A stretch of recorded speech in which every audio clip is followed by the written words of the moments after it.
저희 개인정보 보호 업무를 각 부처청이 제대로 하고 있는지는 개인정보보호위원회가 체크도 해야죠.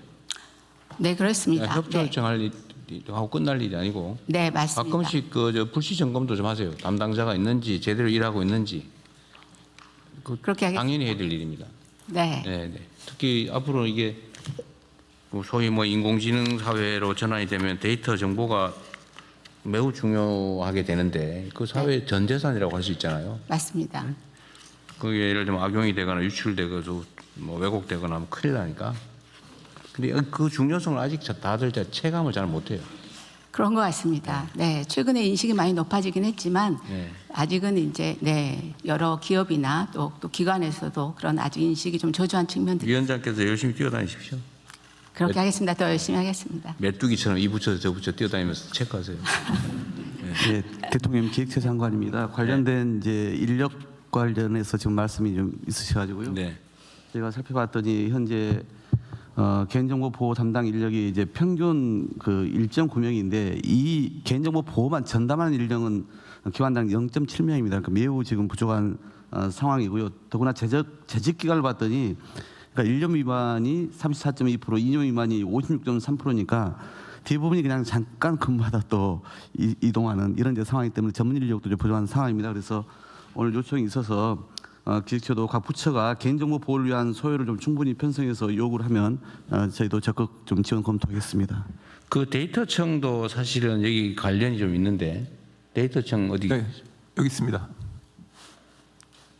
네, 데이터청도 네. 지금 이 데이터청이 지금 통계청을 이제 확대 개편을 하다 보니까 아무래도 그 통계 업무에 좀 중심이 가 있는 측면이 있거든요. 그런데 아직 그렇습니다.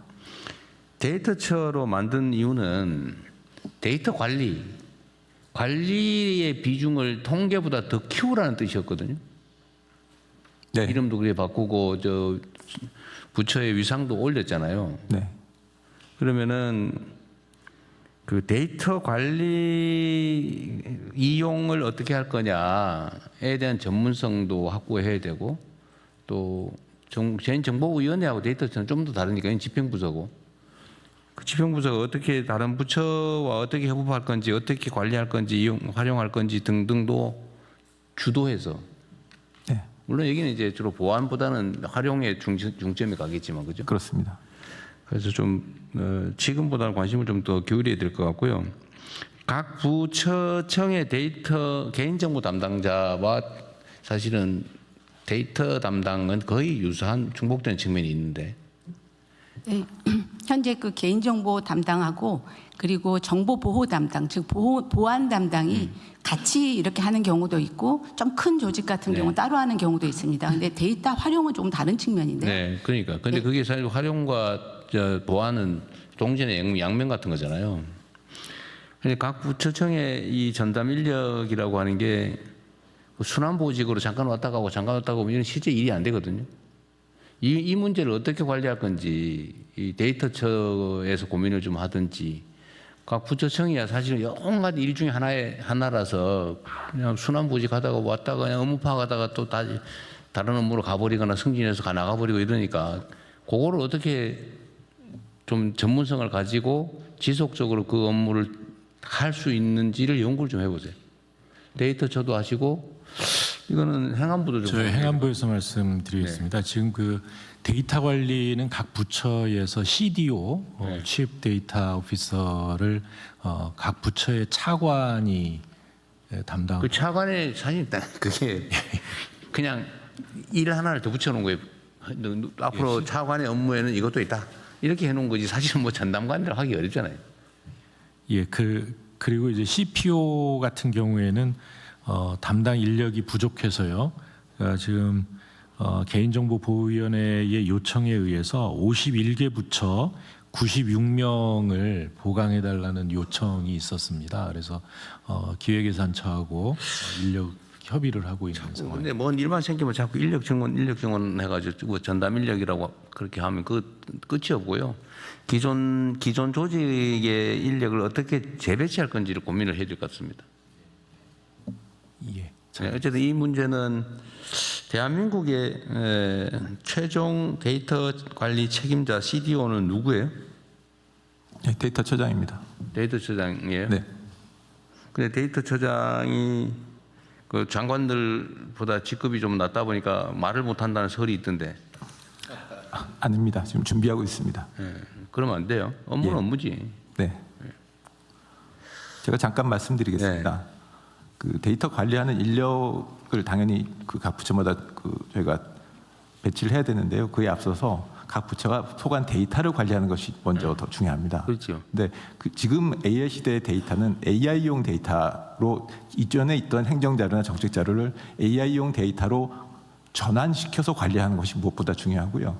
그걸 위한 지금 선도 모델이 사실은 필요합니다. 그래서 선도 모델을 하나를 잡고 그걸 각 부처에 확산시켜서 각 부처의 AI 데이터를 전체적으로 관리할 수 있는 시스템이 생길 때 그때 각 부처의 CDO들이 제대로 일을 할 수 있다고 저는 생각을 하고요. 그래서 그거에 맞춰서 저희가 그 보고서를 지금 작성하고 있습니다. 안을 만들면 곧바로 보고 드리도록 하겠습니다. 과기부 총리, 사실 과기부의 이 데이터 문제는 핵심 과제 중에 하나 아닌가요? 네, 맞습니다. 결국에 데이터가 그 AI의 핵심이고 사실 이 부분에서 데이터처럼 좀 긴밀하게 협조를 해야 됩니다. 그리고 하나 좀 말씀드리고 싶은 부분은 데이터 쪽에서 이제 데이터 관리 그리고 개인정보에서 이런 개인정보를 사전에 이제 점검하는 부분도 중요하지만은 지금 시대적으로 인공지능으로 인해서 패러다임이 바뀌고 있습니다. 인공지능으로 해킹도 굉장히 쉽게 하고 있고 최근에 엔트로픽의 미토스가 굉장히 어떤 공격과 방어에서 굉장히 좀 기존의 어떤 체계를 완전 무력화시킬 정도의 성능을 내고 있습니다. 사실 사전 예방 측면에서 우리가 많은 더 고민을 해야 됩니다. 그러니까 사실 뭐 징벌적 과징금을 때리고 뭐 이런 저희가 기존에도 정보보호 체계가 있습니다. ISMS, IMSP를 운영하고 있음에도 불구하고 사실 기업들이 이 인증 체계를 받았음에도 불구하고 해킹을 당하고 있습니다. 그러니까 저희가 이제 정부가 지금은 이제 이런 관리 체계도 중요하고 근데 사실은 이제 사전 예방 측면에서 우리가 인공지능 시대에서 우리가 이 정보보호 체계를 어떻게 바라볼지를 좀 심도 있게 논의할 필요가 있겠습니다. 예, 그 과기부가 해야 될 일 중에 하나죠. 네, 맞습니다. 예, 하세요. 네, 저희 개인정보위와 데이터 저와 잘 협업해서 잘 이게 지금 이제 약간 업무가 분산되어 있는 측면인데 뭐 어쩔 수 없는데 개인정보 보호, 데이터 활용 그러면 이걸 체계적으로 어떻게 현장에 적용할 건지 과기부 얘기일 것 같은데. 과학기술 관계장관 회의 통해서 지금 개보이나 데이터처가 다 참여하고 있습니다. 같이 논의를 하고 있습니다. 어쨌든 이게 너무 얘기만 하고 진척이 좀 안 되는 느낌이 있어서 드린 말씀인데요. 좀 더 관심 가주시기 바랍니다. 대통령님 한 말씀만 네. 좀 더 드리겠습니다.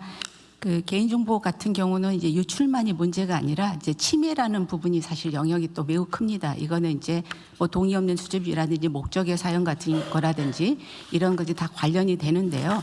실질적으로 요즘은 개인정보를 보호만 바라보고 할 수가 없습니다. 이 활용의 다른 면, 그러니까 동전의 양면 같은 건데요. 그거를 활용을 전제로 해서 보호를 하지 않으면 실질적인 보호가 될 수가 없습니다. 네. 더군다나 개인정보가 아주 앞으로는 더욱더 많이 활용될 거기 때문에 그 여러 가지 데이터 활용 측면에서도 개인정보위가 그걸 감안해서 같이 계획을 세우고 기본적으로 이제 네. 안전한 혁신이 좀 이루어지도록 그렇게 노력하고 있다는 말씀드립니다. 네, 같이 하세요. 네. 네.